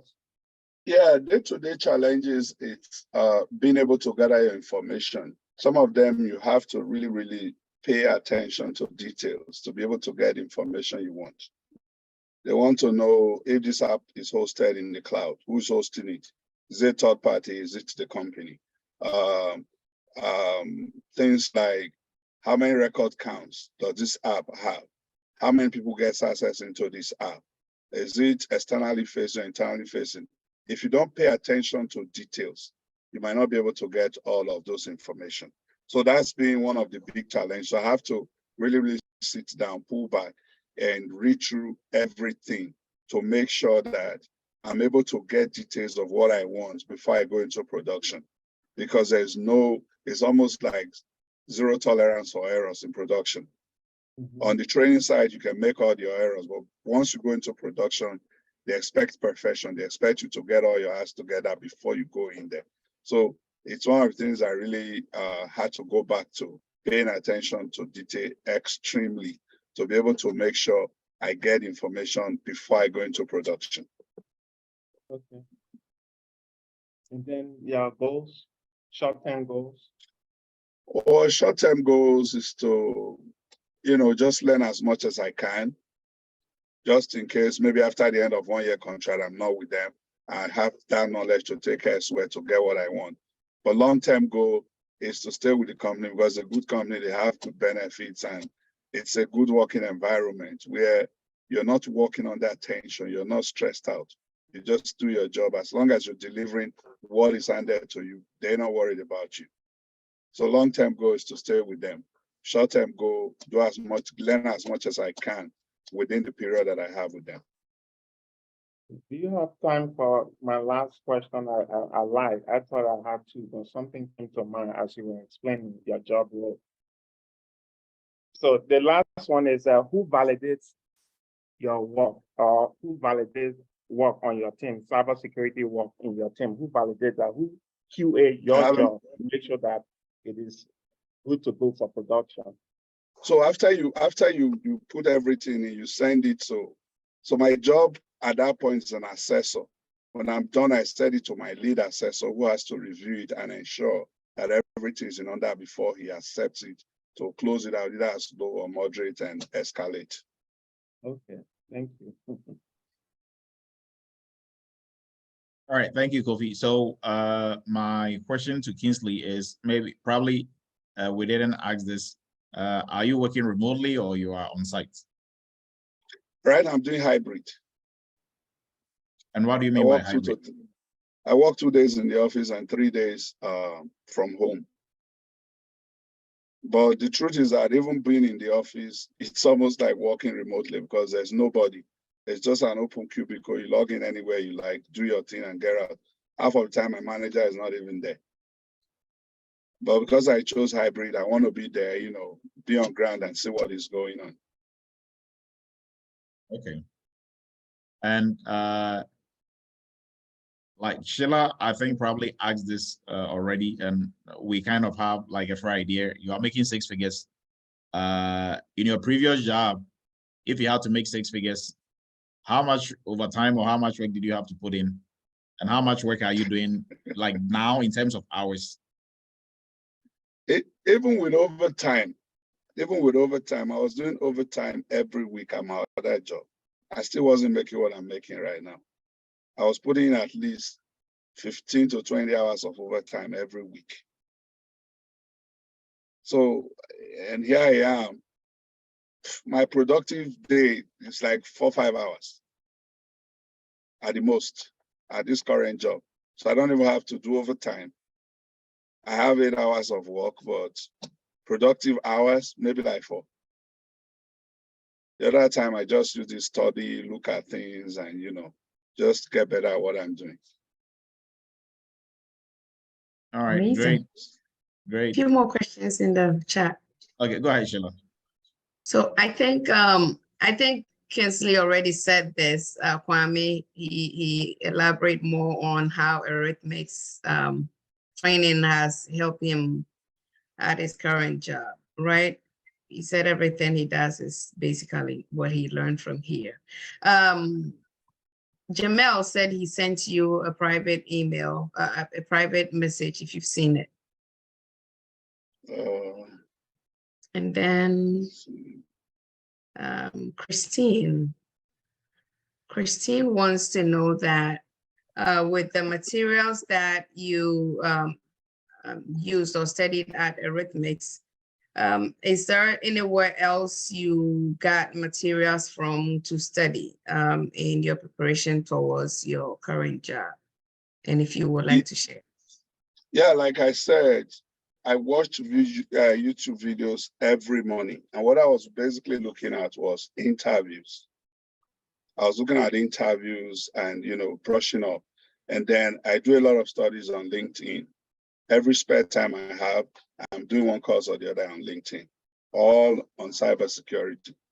So there are a lot of things out there where you don't have to, like LinkedIn, if you already had a free account, you don't have to pay a dime to take those courses. But sometimes they're not as detailed as what you're getting from Dr. Adu, because there are things they're not writing in there. But when you listen, you can ask Dr. Adu one-on-one questions. When you do those trainings, you don't have the opportunity to ask those one-on-one questions. So, but I just like to learn so I can be good at what I am doing. So there are a whole lot of things out there, LinkedIn, Coursera, YouTube, and then this set of friends that we quiz each other from time to time, we talk. Because again, there are questions I have that I might not be able to get to Dr. Adu because he's also busy, but I need to be able to have people I can talk to immediately. Of course, I still send some things to Dr. Adu before I do anything. But those guys, we kind of, you know, check each other out. We study together. We look at things together. If anybody's having a challenge, we talk about it and see how we can all come together. So YouTube is there, LinkedIn, have a couple of friends that you can do things with. Okay. And of course, Eretmis, I'm part of this for life, like Sheila said. I told Dr. Adu, we are stuck with me.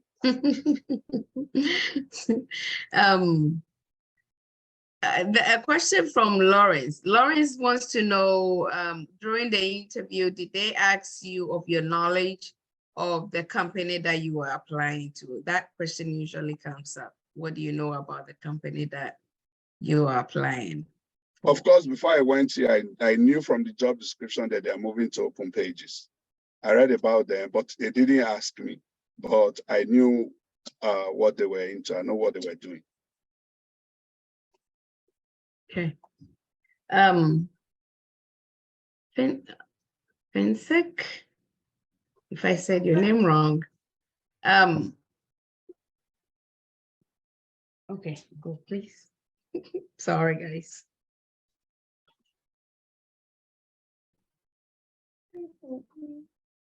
I'm sorry, children.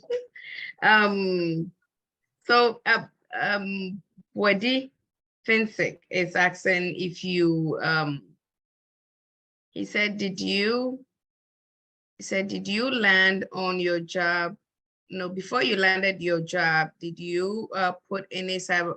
So experience, I think Dr. Edu explained that.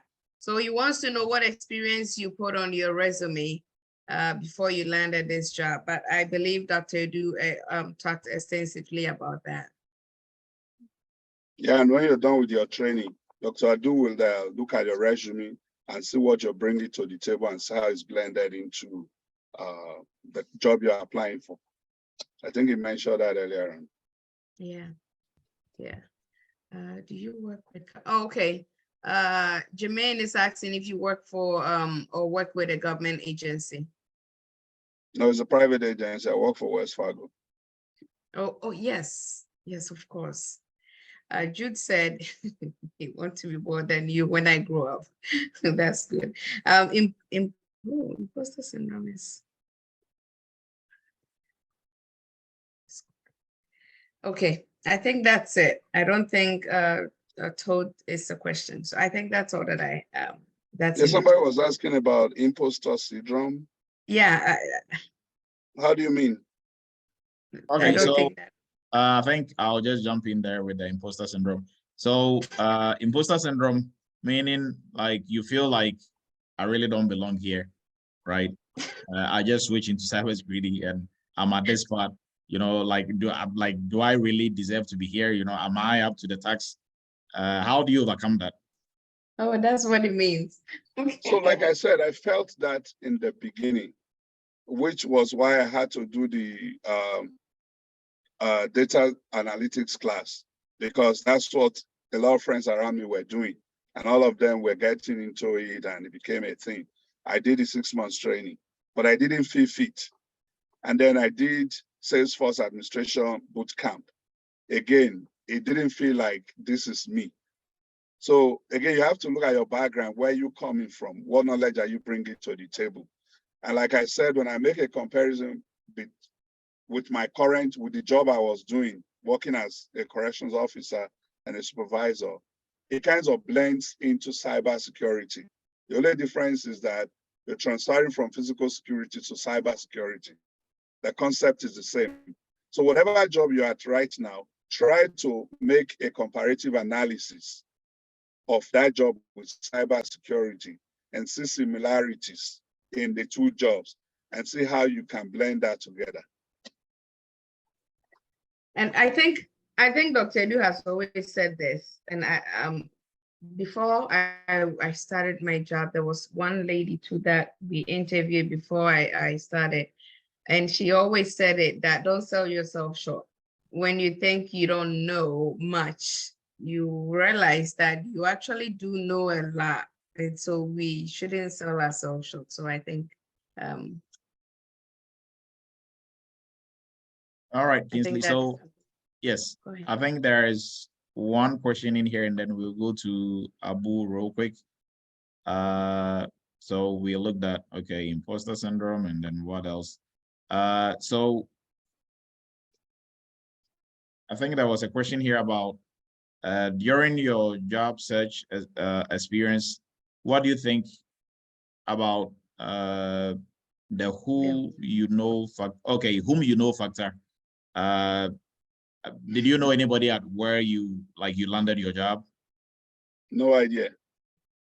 I don't know Okay. anybody. I don't even know anybody that works there. Okay. No idea. I think it's just, again, like I said, what you're bringing to the table. It's important to learn the language of cybersecurity if you want to be in this field. It is the language they're looking for. Like somebody was asking, they didn't ask me about certification. They didn't ask me about any of those.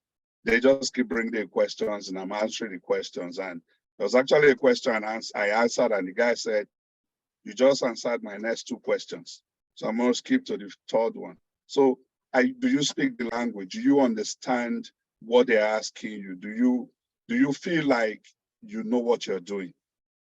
Because like, again, I think Dr. Adu make sure that in one of the other places I was studying, if you just answer questions, like they ask you what's encryption, you just say encryption is this.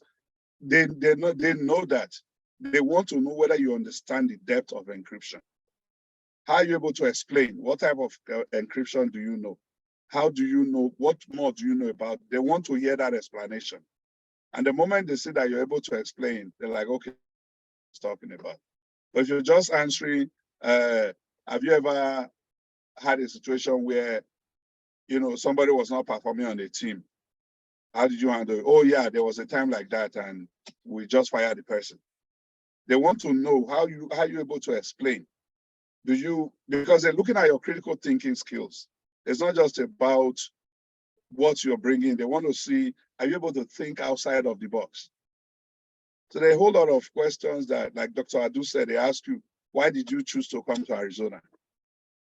They know you're in Arizona. They know you had a reason why you came. But are you able to explain to them, did you just move or somebody moved? You saw a friend who was living in Texas and said, I'm going to Arizona. You just follow them. So you don't have a plan of your own. You don't have a destination of your own. They're looking at you. They're looking at your demeanor. They're looking at your critical thinking skills. So it's a whole lot you have to do. Thank you, Kingsley. I will go ahead and ask your question. Okay. Oh.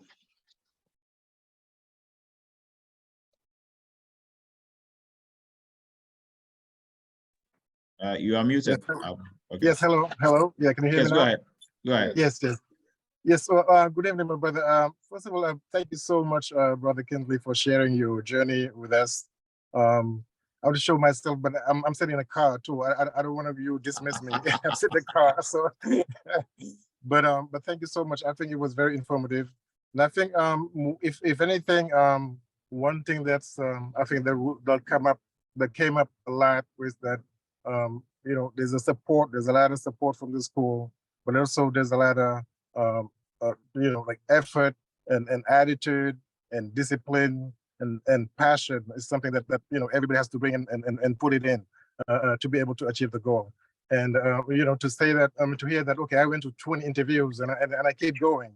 That's like a lot of people would stop, we like just really give up. And I think it's very important, to just to make sure that whatever you get in, that we give 100%. And I think that's the key with you. The second thing was you really keep coming also the soft skills issue, and I think that's something that's also very. I think in a lot of industries, I work in a school system in New York City, and the kids are always in high school. They always they have the iPhones, they have laptops, they have everything. But when we come to sending an email or doing a presentation on an Excel sheet or something, like 80% of it, they can't do it.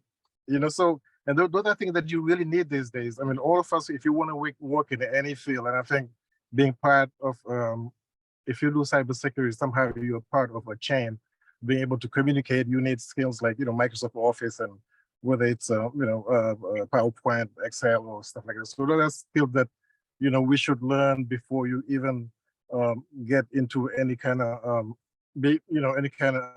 office office environment. But thank you so much for sharing your journey, and hopefully we'll join also. Thank you again. You're welcome. Thank you. All right, thank you. So we are about to wrap it up here.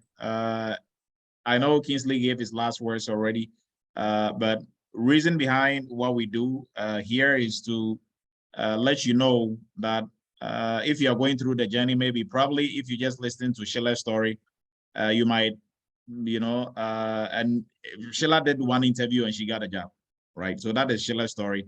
But if you're on here and you did 5 and you're still not getting the job, maybe you'll be discouraged. But now, Kingsley did 20, right? Somebody else did, I think Kenny did almost 40, right?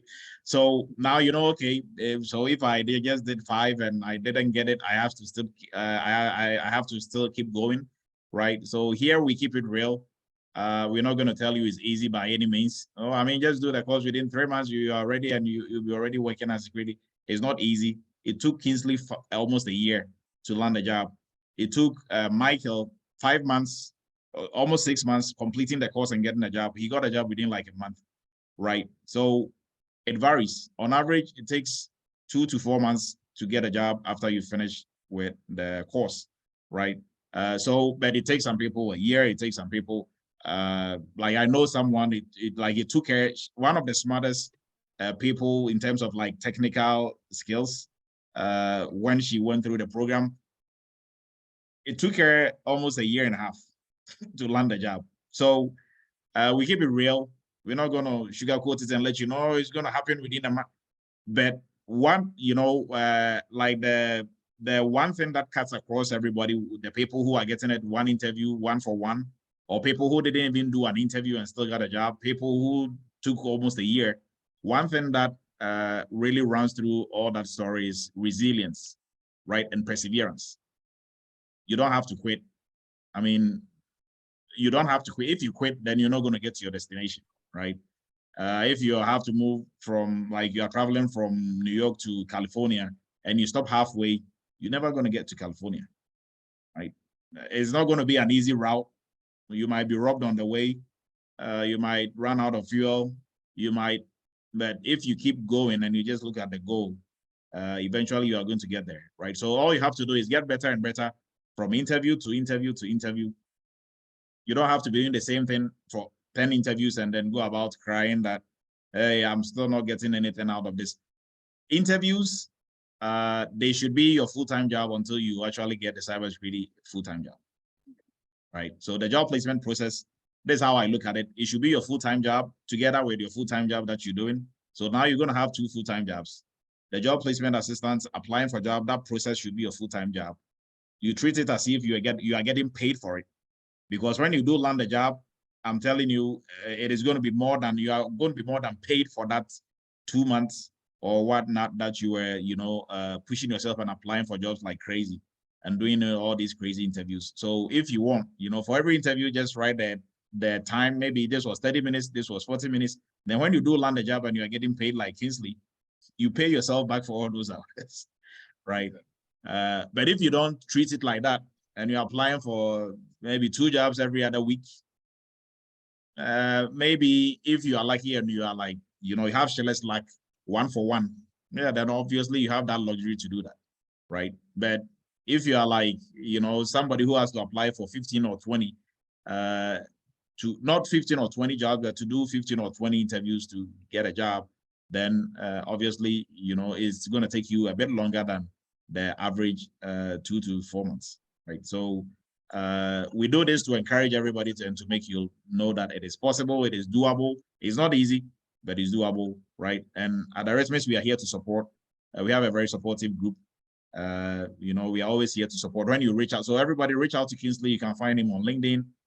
Questions that you might have, right? You can talk to him one-on-one. He's more than happy to help you out. And that also goes to show that we are not inventing people to come and just, sell you air, right? We played a video of Kingsley where we're discussing and Kingsley was, complaining about, I'm not getting any hate. We didn't know we were going to get here today and we were going to be playing this, right? And I have like a lot of recordings like that of most of the students here, right? So those ones, I mean, if you come back like, okay, I got a job 1-for-1, I never complained about anything. You're like, oh, really? You're just going to break it up and let everybody see how you're struggling, right? Yeah.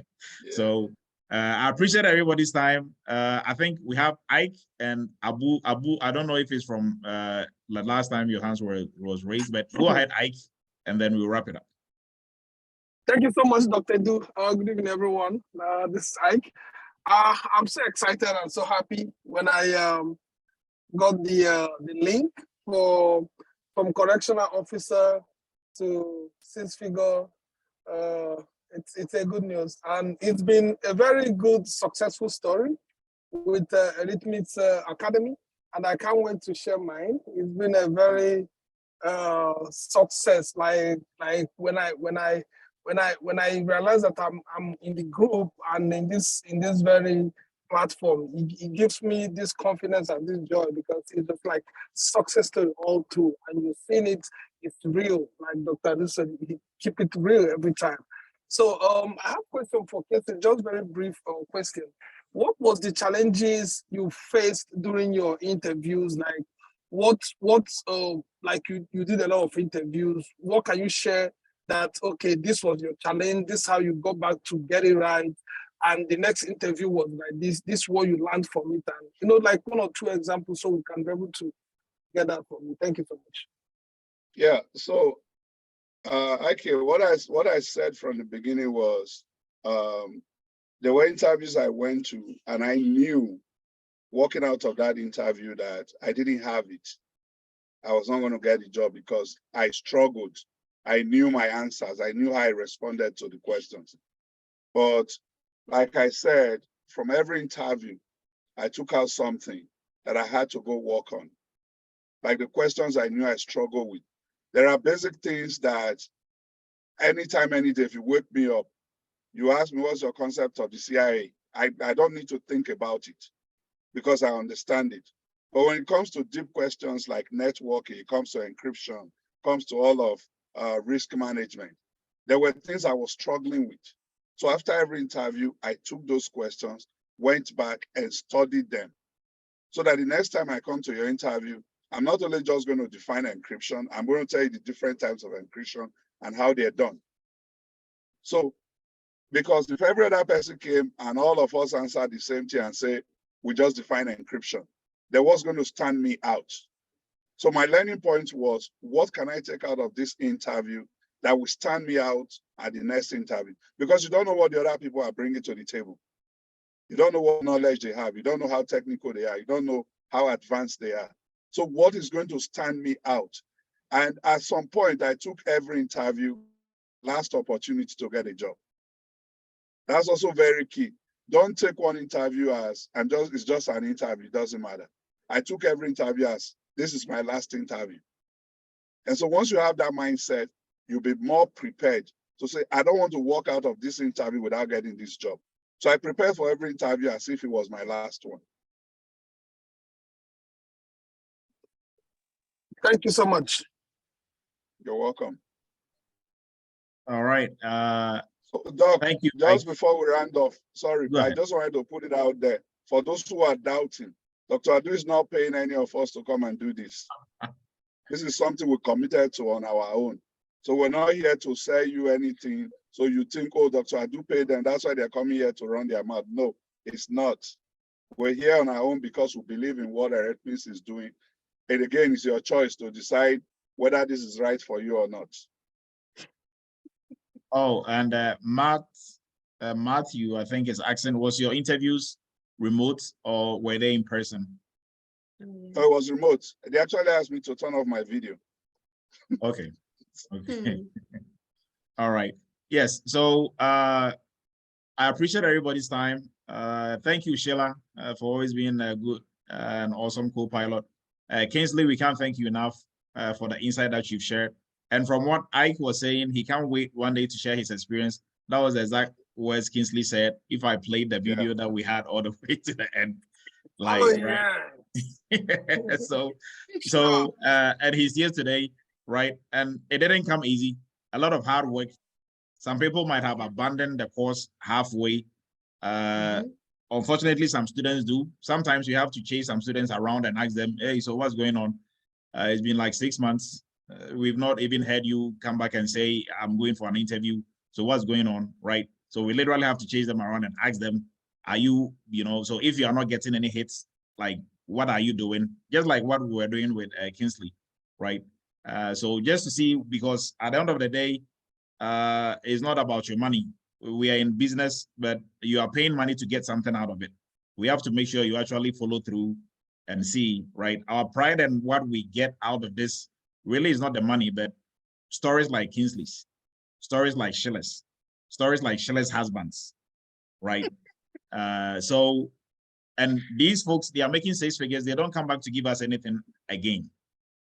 What they paid for the training is what they paid for, but they always reach out to ask for, you know, guidance and all for free, right? You might think Sheila will probably add, you know, some money together with the guidance she's asking, but all for free. You know, just like Really, kidding on that one. really? Like my point Sheila is part of the family. yes. For life. My point is, I mean, even if Sheila gives it, we're not going to take it. My point is, what you're going to get out of this is going to be for life. It's life changing to you, right? And for us, our pride is to see you get to that level. Not necessarily about, I mean, people go to college to pay. How much did Kingsley pay for his master's degree? And how much pay bump did he get, you know, on his job as a corrections officer, right? So, but how much did he pay for the training? How much is he getting now? The process is what matters. If you stay with it and you don't quit, right, you are going to reap the results. So I encourage everybody. Rob, let me say something small. Is doing okay. So that is Sheila's husband, Honorable Kwame. Go ahead, Kwame. Prof, I just want to make it known to everybody on here. As you said, the journey is not easy, but there's commitment. But the hope is like you having an internal life to go to heaven. The hope is that you have Dr. Edu. And then no matter the situation that you get yourself into, this man will get you relieved. Ask him the calls and then the questions, the tests. He will be at the airport, and I'll be like, Prof, just give me 2 minutes. Before you know, they are calling his name. Edu, you don't come to 2 minutes, and he's on the phone with us, trying to give us points to get the job done. So there's not any caveat as to we being over here telling stories, but we are living testimony. So all that you have to do is just prove yourself there and see if you get a job or you not get a job. And if you get a job, where will he be? Will he be able to help you get the job done? And just do your part, and you will also prove himself. So we are living testimony. I will bet 24/7 anywhere, anytime you call me. Once I'm alive, I will speak to this. And it's an encouragement to you that you also have somebody like this. Don't let this man go or get missing in the air and years to buy you that had I known. Now he's here showing his face. He's committed to the whole community. Please take your time, do your homework, learn, and then get to a point that you need his help. And I promise he will get you through. So everybody keep this serious. And the money is good too, you know. I work there 2 hours a day and I'm here with my kids chilling. I can't wait for this summer. Thank you. All right. So don't listen to Kwame's part of he works 2 hours. He doesn't work so and say, okay, said in cybersecurity you work only 2 hours and you get paid 6 figures. It is never like that, right? Most jobs are just project based. So like Kingsley was saying, it's big boy, big girl rule. If you have a project to deliver by Friday and you're able to get it done by Tuesday, I mean, like the rest of the week is for you, right? But mostly I encourage you have to be proactive. You have to be looking out what is coming out next week, next 2 weeks, right? So that you even it out. So if you even it out, then always you have a lot of time, right, for yourself and your family. But all we are talking about, all these is very, you know, very interesting and very good, but it doesn't come easy, right? Kwame had to put in a lot of work. Sheila, everybody had to put in a lot of work.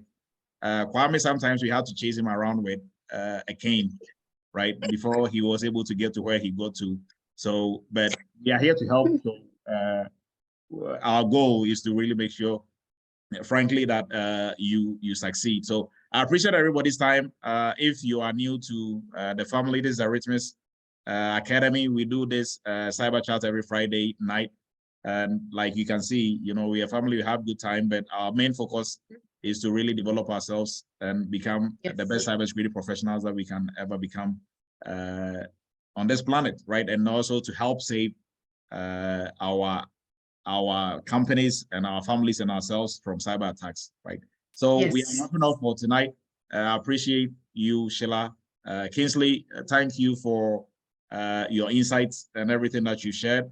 And you are a living testimony to everybody on here, and also to your family and your friends. That is very doable. If you want to do career switch, like switching careers are not easy, but with the help of God and you also doing your part, it is also always going to turn out to be great, right? I appreciate everybody's time. We are wrapping it up. Thank you very much. We'll meet again same time next week, Friday. During the week, all classes are going to still be on. I know we canceled a few this week because I had some emergency, family emergency. So, but next week, everything is going to go on. For everybody on here, if you are new, we have our free courses on our website, eretmisacademy.com. Please check them out. And all other courses are at eretmis.com. Check them out. But take the free ones first. We have free ones for cybersecurity, cybersecurity for beginners and PCI for beginners. They are all free. And then also you can check out all other courses and reach out if you need help, right? I appreciate everybody's time. Thank you very much. We'll meet again next week, Friday, for another educative session of Cyber Chat. Have a great weekend, everyone. Thank you, Dr. Dubois. What about tomorrow? What time is our class tomorrow? So for the interns, the class will be posted out, like the time will be posted tonight. Okay, thank you. Good night. Good night, everybody. Bye. Bye.